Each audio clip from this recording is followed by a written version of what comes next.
ಇವತ್ತು ಅಂತಾರಾಷ್ಟ್ರೀಯ ಯೋಗ ದಿನಾಚರಣೆ.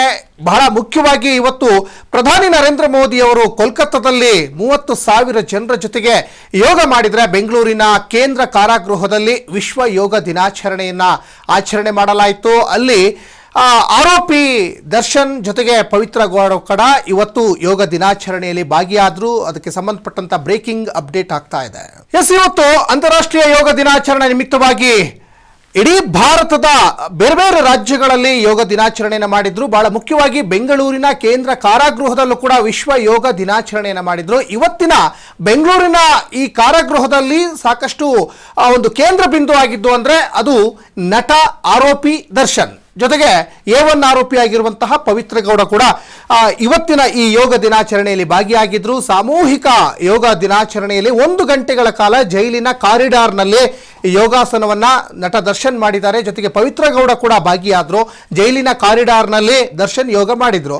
ಅವರಿಗೆ ಸಹಜವಾಗಿ ಬೆನ್ನು ನೋವಿದೆ, ನನಗೆ ಬೆನ್ನು ನೋವು ಆಗ್ತಾ ಇದೆ, ನನಗೆ ಆಗಲ್ಲ ಅಂತ ಏನು ಹೇಳಿದ್ರಂತೆ. ಅದಕ್ಕೆ ಅಲೋಕ್ ಕುಮಾರ್ ಅವರು ಯೋಗ ಮಾಡಿದ್ರೆ ಬೆನ್ನು ನೋವು ಹೋಗ್ತದೆ, ಮತ್ತೆ ಸಹಜವಾಗಿ ದೈಹಿಕವಾಗಿ ಮತ್ತಷ್ಟು ಸದೃಢ ಆಗ್ತೀರಾ ಅನ್ನುವಂತಹ ಸಲಹೆ ಕೊಟ್ಟಿದ್ದಾರೆ ಅನ್ನುವಂತಹ ಮಾಹಿತಿ ಇದೆ. ಹೌದು, ಯೋಗ ಮಾಡಿದ್ರೆ ನಾವು ದೈಹಿಕವಾಗಿ ಸದೃಢವಾಗ್ತೀವಿ, ಧ್ಯಾನ ಮಾಡಿದ್ರೆ ಮಾನಸಿಕವಾಗಿ ಸದೃಢ ಆಗ್ತೀವಿ.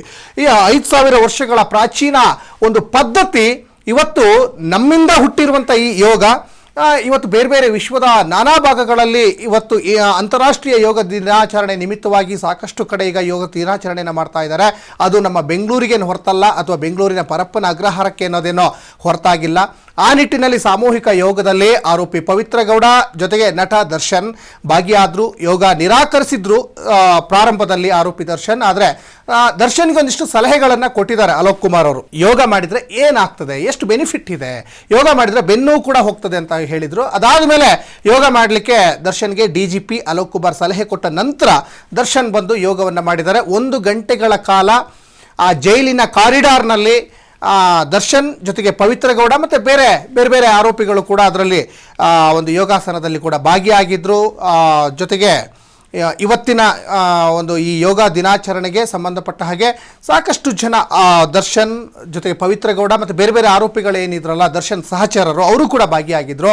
ಬೆನ್ನು ನೋವಿದ್ರೆ ಯೋಗ ಮಾಡಿದರೆ ತುಂಬ ಒಳ್ಳೆಯದು ಅಂತ ಅಲೋಕ್ ಕುಮಾರ್ ಅವರು ಸಲಹೆ ಕೊಟ್ಟ ನಂತರ ಜೈಲಿನ ಕಾರಿಡಾರ್ನಲ್ಲಿ ದರ್ಶನ್ ಆ್ಯಂಡ್ ಗ್ಯಾಂಗ್ ಅಲ್ಲಿ ಯೋಗವನ್ನು ಮಾಡಿದ್ದಾರೆ. ಅಂತಾರಾಷ್ಟ್ರೀಯ ಯೋಗ ದಿನಾಚರಣೆಯ ಅಂಗವಾಗಿ ಬೆಂಗಳೂರಿನ ಪರಪ್ಪನ ಅಗ್ರಹಾರ ಕೇಂದ್ರ ಕಾರಾಗೃಹದಲ್ಲಿ ವಿಶೇಷ ಯೋಗಾಭ್ಯಾಸ ಕಾರ್ಯಕ್ರಮದಲ್ಲಿ ದರ್ಶನ್ ಮತ್ತು ಆತನ ಸಹಚರರು ಭಾಗಿಯಾಗಿದ್ದರು. ಇನ್ನು ಕೊಲೆ ಪ್ರಕರಣದ ಆರೋಪಿಯಾಗಿ ಸದ್ಯ ಪರಪ್ಪನ ಅಗ್ರಹಾರ ಜೈಲಲ್ಲಿರುವಂಥ ವಿಚಾರ ನಿಮಗೆಲ್ಲ ಗೊತ್ತಿದೆ.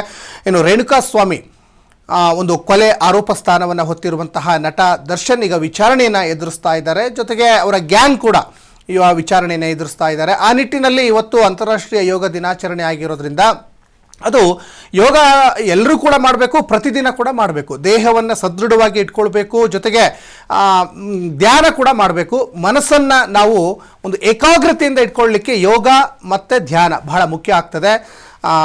ದೇಹ ಮತ್ತು ಮನಸ್ಸಿನ ಒಂದು ಸಮತೋಲನವನ್ನು ಕಾಯ್ದುಕೊಳ್ಳೋದೇ ಯೋಗ ಮತ್ತು ಧ್ಯಾನ ಆಗಿರ್ತದೆ. ಹಾಗಾಗಿ ಈ 5,000 ವರ್ಷಗಳ ಈ ಪರಂಪರೆಯ ಕಲೆಯನ್ನು ಇವತ್ತು ವಿಶ್ವದ ಬೇರೆ ಬೇರೆ ದೇಶದ ಜನ ನಮ್ಮನ್ನು ಫಾಲೋ ಮಾಡ್ತಾ ಇದ್ದಾರೆ. ಆದರೆ ಇಲ್ಲೇ ಹುಟ್ಟಿರುವಂತಹ ಈ ಒಂದು ಯೋಗ ಇವತ್ತು ನಾವೇ ಇದನ್ನು ನಿರಾಕರಣೆಯನ್ನು ಮಾಡ್ತಾ ಇದ್ದೀವಿ. ಹಾಗಾಗಿ ಪ್ರಧಾನಿ ನರೇಂದ್ರ ಮೋದಿಯವರು ಅವರು ಪ್ರಧಾನಮಂತ್ರಿ ಆದ ನಂತರ ಅದನ್ನು ವಿಶ್ವಸಂಸ್ಥೆಗೆ ಅವನಿಗೂ ಅಪ್ರೋಚ್ ಮಾಡ್ತಾರೆ. ಅದಾದ ಮೇಲೆ ಅದೀಗ ಅಂತಾರಾಷ್ಟ್ರೀಯ ಯೋಗ ದಿನಾಚರಣೆಯಾಗಿ ಹೊರಹೊಮ್ಮಿದೆ. ಇವತ್ತು ಕೂಡ ಪ್ರಧಾನಿ ನರೇಂದ್ರ ಮೋದಿಯವರು ಕೋಲ್ಕತ್ತಾದಲ್ಲಿ ಅಂದರೆ ಸ್ವಾಮಿ ವಿವೇಕಾನಂದ ಜನಿಸಿದಂತಹ ನಾಡು ಕೋಲ್ಕತ್ತಾ, ಅಲ್ಲಿ 30,000 ಜನರ ಜೊತೆಗೆ ಇವತ್ತು ಪ್ರಧಾನಿ ನರೇಂದ್ರ ಮೋದಿ ಕೂಡ ಯೋಗ ದಿನಾಚರಣೆಯನ್ನು ಮಾಡಿದರು. ಹಾಗಾಗಿ ಅದು ಎಲ್ರಿಗೂ ಕೂಡ ಅನ್ವಯ ಆಗಬೇಕಾಗ್ತದೆ. ಯಾಕಂದರೆ ಸ್ಪೆಷಲಿ ಈ ಜೈಲಲ್ಲಿ ಯಾರ್ಯಾರು ಇರ್ತಾರಲ್ಲ ಅವ್ರಿಗೆ ಭಾಳ ಮುಖ್ಯ ಆಗ್ತದೆ. ಯಾಕಂದರೆ ಅವರಿಗೆ ಈ ದೇಹ ಸದೃಢ ಆಗೋದಕ್ಕಿಂತನೂ ಮನಸ್ಸಿನ ಹತೋಟಿ ಭಾಳ ಮುಖ್ಯ ಆಗ್ತದೆ. ಯಾಕಂದರೆ ಮನಸ್ಸು ಕಂಟ್ರೋಲ್ ತಪ್ಪಿ ಅವ್ರು ಜೈಲಿಗೆ ಹೋಗಿರ್ತಾರೆ.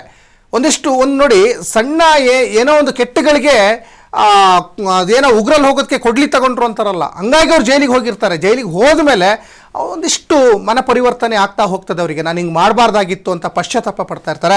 ಅದಕ್ಕೆ ಬೆಸ್ಟು ಒಂದು ಮೆಡಿಸಿನ್ ಅಂದರೆ ಅದಕ್ಕೆ ಯೋಗ ಮತ್ತು ಧ್ಯಾನ, ಇವೆರಡೂ ಕೂಡ ಪ್ರತಿನಿತ್ಯ ಯಾರು ಮಾಡ್ತಾರೆ ಅವ್ರ ಜೀವನದಲ್ಲಿ ಸಾಕಷ್ಟು ಲವಲವಿಕೆಯಿಂದ ಇರ್ತಾರೆ ಅನ್ನಲಿಕ್ಕೆ ಇದೊಂದು ಸಾಂಕೇತಿಕವಾಗಿ ಯೋಗ ದಿನಾಚರಣೆ ಇವತ್ತು ಒಂದು ದಿವಸ ಮಾಡಿಬಿಟ್ರೆ ಸಾಕಾಗಲ್ಲ.